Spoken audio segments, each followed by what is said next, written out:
So mga sangkay, pag-usapan po natin itong matinding plot twist sa impeachment complaint ni Vice President Sara Duterte. Nako mga sangkay, alamin po natin ito.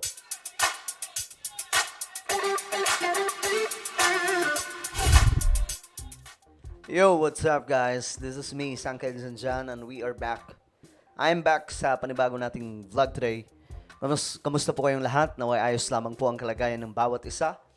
At ayon mga sangkay, eto pag-usapan po natin itong matinding plot twist no, sa impeachment complaint kay Vice Presidente Sara Duterte. Again, mga sangkay, may opinion. Ako yung opinion ko dito, same kay PBBM.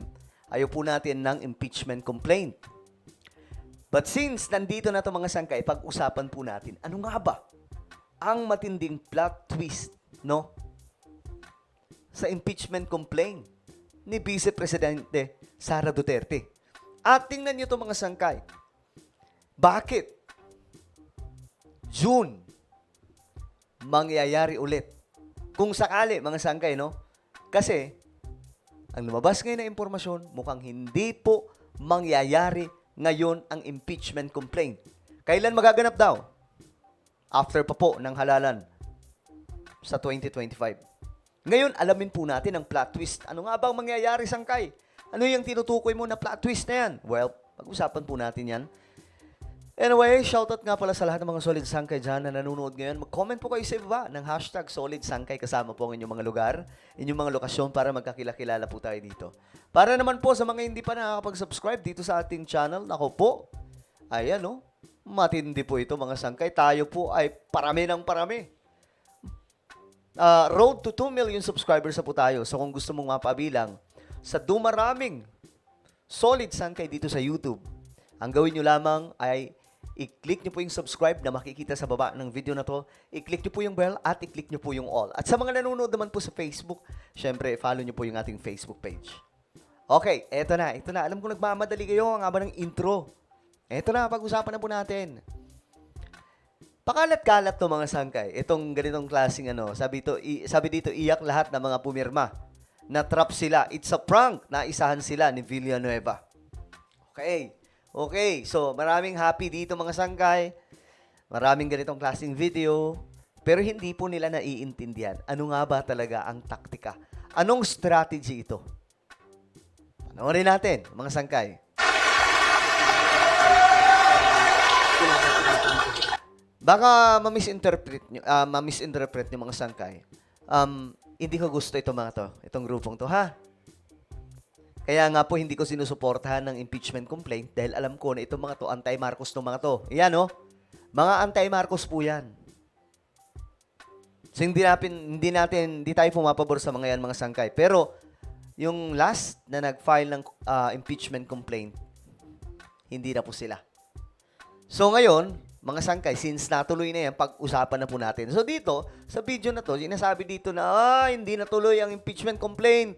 Kahit tinuloy ng kamera, pero wala, hindi pa rin matutuloy kasi tinurn down daw po, tinapos kagad ang sesyon sa Senado nang hindi po na pag-uusapan ng impeachment.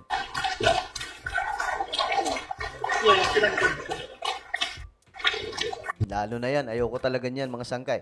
Meanwhile, ito na sa Senado.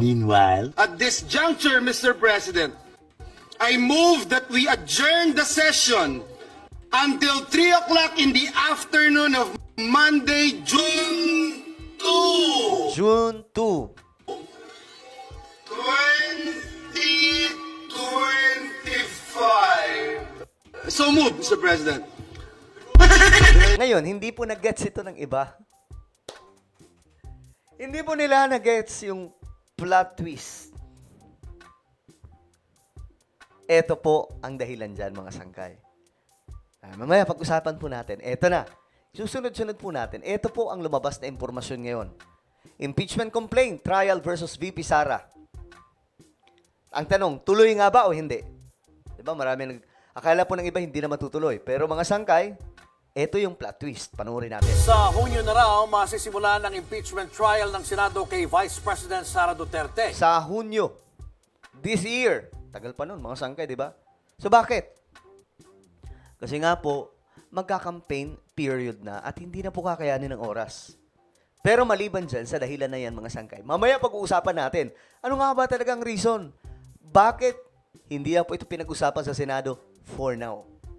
Nagbitaw naman ng salita si Senator Amy Marcos na lalabanan niya hanggang dulo ang pagpapatalsik kay VP Sara. Nasa frontline na balitang yan si Mean Los Baños. Hindi mamadaliin pero hindi rin ipagpapaliban. Yun ang plot twist. Akala po kasi ng iba, wala na, hindi na matutuloy. Ako ulitin ko, hindi po ako pabor sa impeachment na ito. Pero since andito na ito mga sangkay, pag-usapan po natin. Ito kasi ang plot twist dyan. Nag-adjourn ang session ng Senado. Nang ganun-ganun na lang. Kahit na ipadala na po yung mga dokumento sa impeachment complaint. Why? Ito kasi ang taktika dyan, mga sangkay. Ang rason kung bakit sa June 2 na magpapatuloy itong session, kasabay na ito mga sangkay, itong impeachment complaint kay VP Sara sa kadahilanan na susubukan muna tanggalin ang mga kakampi ni VP Sara na mga matitigas dyan. Sino? Si Bongo. Isa sa malakas yan ngayon. Si Bato. Si Bato medyo hindi. Sakto lang. Mga sangkay. Yang mga yan ang posible kasi na makabangga sa Senado na makakuha po mga sangkay ng impluensya. Ayan silang dalawa. So, sa botohan na to mga sangkay, sa 2025 election, May 12, I think, kailangan po dito magsanib puwersa ang lahat ng original Dilawan at Pink.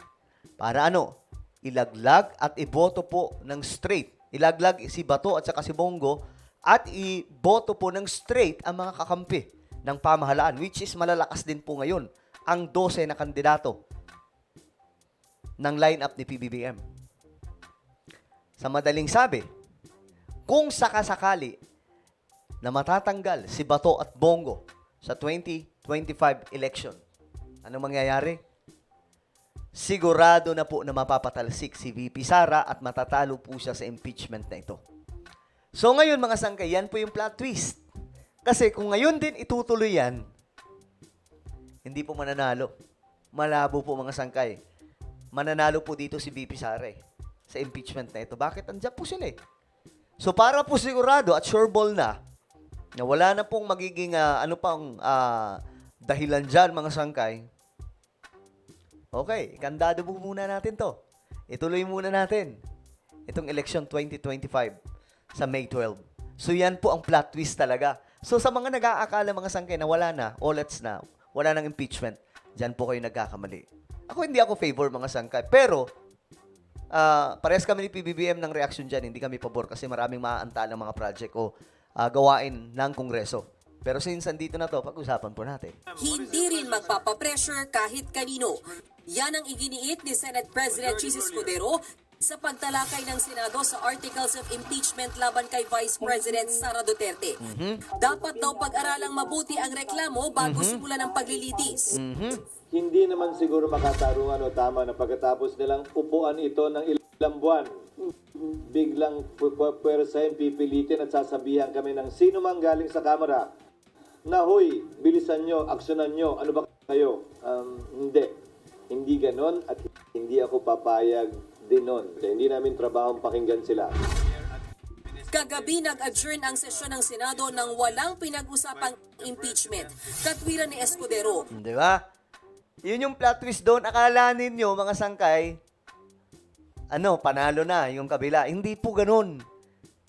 Paganahin po natin ang isip natin, mga sangkay. Try po natin pag-isipang mabuti. Bakit? Hindi po ibig sabihin na hindi na po pinag-usapan sa Senado, then nag-adjourn na lang, tinapos na po ang session, at June 2 pa babalik, wala na. Ito po ay pambihirang taktika mga sangkay para po ilaglag ang ating vice-presidente. Wala sa agenda ang pagtalakay sa Articles of Impeachment na mag-aalas 5 na ng hapon na dumating sa Senado. Hindi rin daw uubra ang ura-uradang report sa plenaryo dahil kailangang suriin ito ng Senate Secretary. Ako ang tingin ko dito, palabas na lang to na kunwari hinahabol. Tapos hindi na po pinag-usapan sa Senado. Pero lahat ng ito ay planado na rin, mga sangkay. Kumbaga, ito yung tingin ko, planado na rin. Kunwari ahabol, pero ang totoong istorya, hindi ngayon itutuloy ang impeachment pagkatapos pa ng halalan. Para masigurado na may puwersang malakas sa impeachment. Tingin ni Escudero sa pagbabalik na ng sesyon sa June 2, ang pinakamaagang pwedeng mag-convene ng Senado You see? bilang impeachment court. You see? Pagkatapos na rin yan ang bilang Pilipino 2025. You see? Ililinisin po muna yung mga DDS dyan. Yan po yung taktika dyan. Kaya tayo mga sangkay, wag po tayong, okay na, wala na, tapos na. No.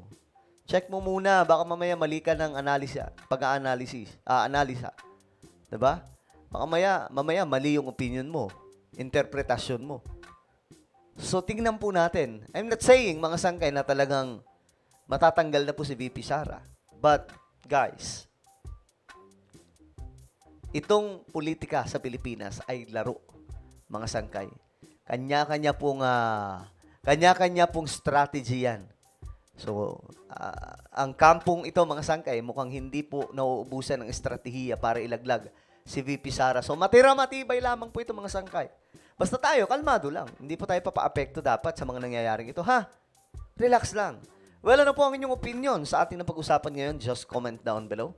Meron po tayong YouTube channel, Sangkay Revelation. Hanapin nyo po ito sa YouTube. Kapag nakita nyo na, i-click nyo po yung subscribe, i-click ang bell, at i-click nyo po yung all. Ako na po ay magpapaalam. Mag-iingat pong lahat. God bless everyone.